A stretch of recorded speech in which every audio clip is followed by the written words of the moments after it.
بسم اللہ الرحمن الرحیم۔ السلام علیکم۔ جب کوئی امید نہ ہو تب زیادہ یقین سے مانگو، کیونکہ معجزے خدا کی شان ہے۔ کیا تم بھول گئے ہو قصہ حضرت موسیٰ کا کہ وہ بس اللہ کی ذات پر یقین کر کے دوڑ پڑے؟ اللہ نے سمندر کو بھی ان کے لیے گزرگاہ بنا دیا۔ معجزے یقین مانگتے ہیں، یقین اللہ پر کامل یقین، ایسا یقین جس کے بعد اگر مگر کی کوئی گنجائش باقی نہ رہے۔ ایڑیاں رگڑنے سے ہی زمزم ملتا ہے، توکل اور صبر سے وہاں سے بھی معجزے بن جاتے ہیں جہاں سے تم ہارے ہوئے لوٹتے ہو۔ اب اگر اپنی من چاہی چیز چاہیے تو صبر تو کرنا ہوگا، تھوڑی سی مشقت اٹھانی پڑے گی، تھوڑی مشکل تو برداشت کرنی پڑے گی، اس وقت کا کڑوا گھونٹ تو پینا پڑے گا۔ صبر سے گزار کر اللہ تمہاری یقین کا امتحان لیتا ہے۔ وہ تمہیں سزا نہیں دے رہا، قریب لانے کے لیے آزما رہا ہے۔ تقدیر اللہ کے ایک اشارے سے بدل جایا کرتی ہے۔ تم یقین تو رکھو، وہ بہتر لے کر بہترین دے گا۔ جنہیں منزل سے عشق ہو وہ راستہ نہیں دیکھا کرتے، وہ یہ نہیں دیکھا کرتے کہ ان کے راستے میں کتنی دشواریاں ہیں، ان میں منزل کو پانے کا جذبہ ہوتا ہے۔ جب تمہارا رب تمہاری محنت، صبر اور تحمل کو دیکھتا ہے تو معجزے ہونے میں دیر نہیں لگتی۔ تمہیں تمہاری من پسند چیز سے نواز دیا جاتا ہے۔ یہ کبھی مت سوچنا کہ تم جہاں ابھی ہو، جس تکلیف اور مشکل میں ہو، اس وقت میں ہمیشہ رہو گے، یا تمہاری دعا اب نہیں سنی گئی تو کبھی نہیں سنی جائے گی۔ اگر ایسے خیالات آ رہے ہیں نہ تمہارے ذہن میں تو سنو، تم نے جب جب دعا کی ہے اللہ نے سنی ہے۔ تم نے جس حال میں دعا کی ہے اللہ نے وہ حال دیکھا ہے، وہ جانتا ہے، وہ العلیم ہے، ہر ایک چیز کا علم رکھنے والا ہے۔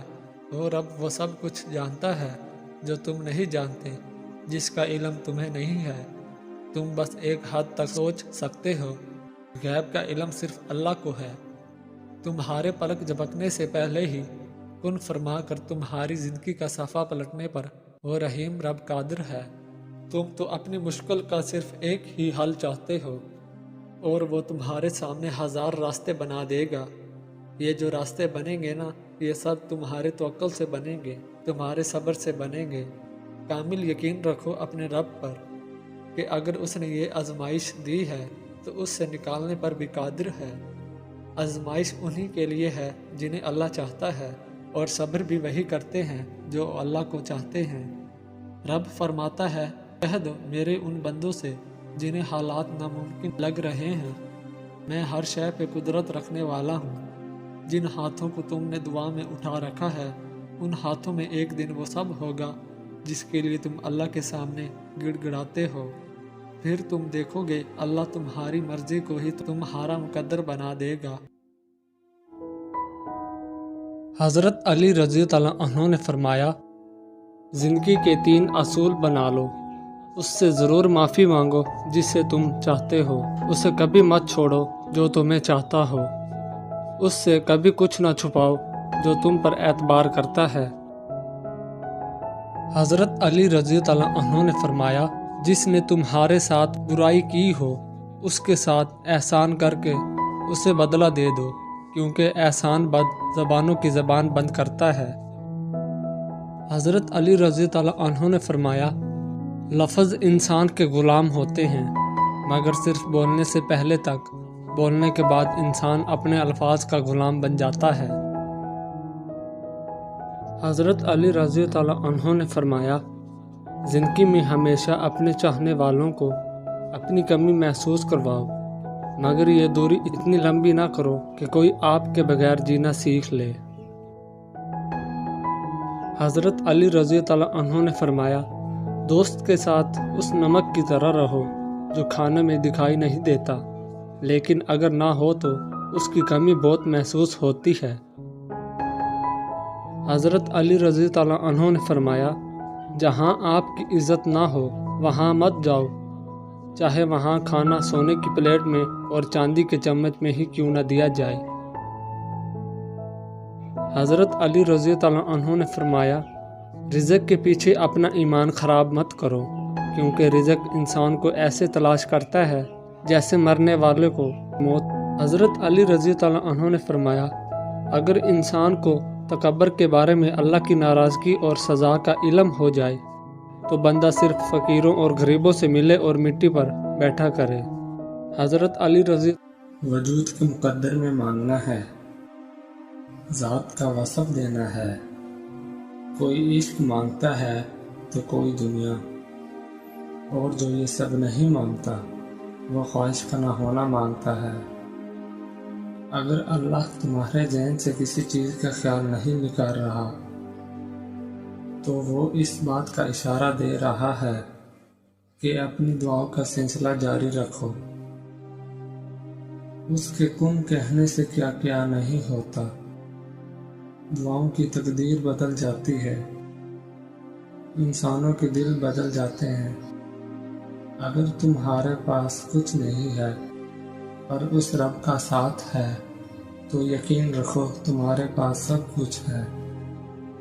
اور اگر تمہارے پاس سب کچھ ہے اس رب کے ساتھ کے سوا تو افسوس، تمہارے پاس کچھ بھی نہیں ہے۔ خدا سے وہ بات ہو جس میں لفظ نہ ہو، آنسو ہو، درد ہو، لیکن شکوے نہ ہو۔ لوگوں کی سمجھ سے باہر ہے جو خدا کو سمجھ آتی ہے۔ تمہاری وہ چھوٹی چھوٹی کہانیاں جو تمہیں اتنا رلاتی ہیں، جن کو وہ اپنے بارگاہ میں جھکانا چاہتا ہے، وہی اس کے سامنے جھک پاتے ہیں۔ اس کو پسند ہے تمہارا یوں مانگنا، اسی لیے تم کو مانگنے کی توفیق دی جاتی ہے۔ بہت انمول ہے تمہارے دل کی یہ بے سکونیاں جو تمہیں اللہ کے قریب لے جاتی ہیں۔ میں خدا اور انسان کے بارے میں آج تک بس اتنا ہی جان پایا ہوں کہ مجھے جب بھی خدا کی ضرورت پڑی اس نے انسان کا روپ دھار لیا، اور جب جب مجھے انسان سے کام پڑا وہ خدا بن بیٹھا۔ جملہ بہت چھوٹا ہے لیکن اس کی طاقت بہت زیادہ ہے۔ اللہ کی طرف آ جاؤ اس سے پہلے کہ اللہ تمہیں اپنی طرف بلا لے۔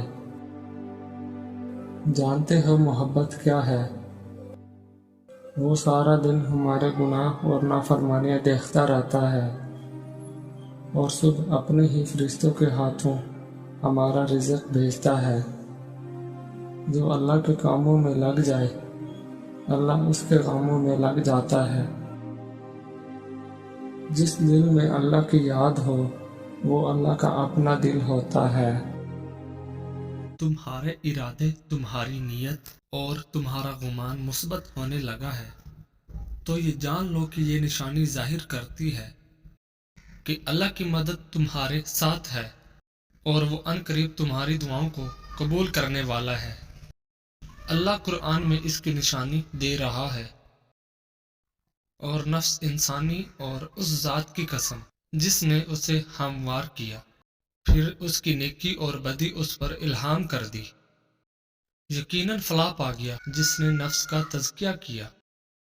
یاد رکھو کہ رمضان المبارک ایک بڑا بابرکت مہینہ ہے جس کے اہم ترین پہلو میں ایک اللہ کی طرف سے دعا کی قبولیت کا مہینہ ہے۔ جانتے ہو رمضان المبارک میں دعائیں کیوں قبول ہوتی ہیں؟ کہ رمضان رحمت بخشش اور روحانی ترقی کا مہینہ ہے۔ اس مہینے میں اللہ کی رحمت اس قدر ہوتی ہے کہ وہ ان لوگوں کی دعاؤں کو بڑی جلدی قبول فرماتا ہے جو سچے دل سے اس کے طالب ہوتے ہیں۔ رمضان میں کی گئی دعاؤں کے دگنے فوائد حاصل ہوتے ہیں۔ تم اپنی دعا میں مخلص رہو اور صبر کرتے رہو، کیونکہ صبر تمہاری دعا کے قبول ہونے کے امکانات کو بہت حد تک بڑھا سکتا ہے۔ تم دعا میں اللہ کے ناموں کا خوب استعمال کرو، رات کے وقت لمبا سجدہ کرو، مطمئن رہنا تمہارا رب معجزوں کا بادشاہ ہے، وہ عنقریب تمہارے لیے کچھ ایسا کرے گا جو تمہارے حق میں تمہاری سوچ سے بہتر ہوگا۔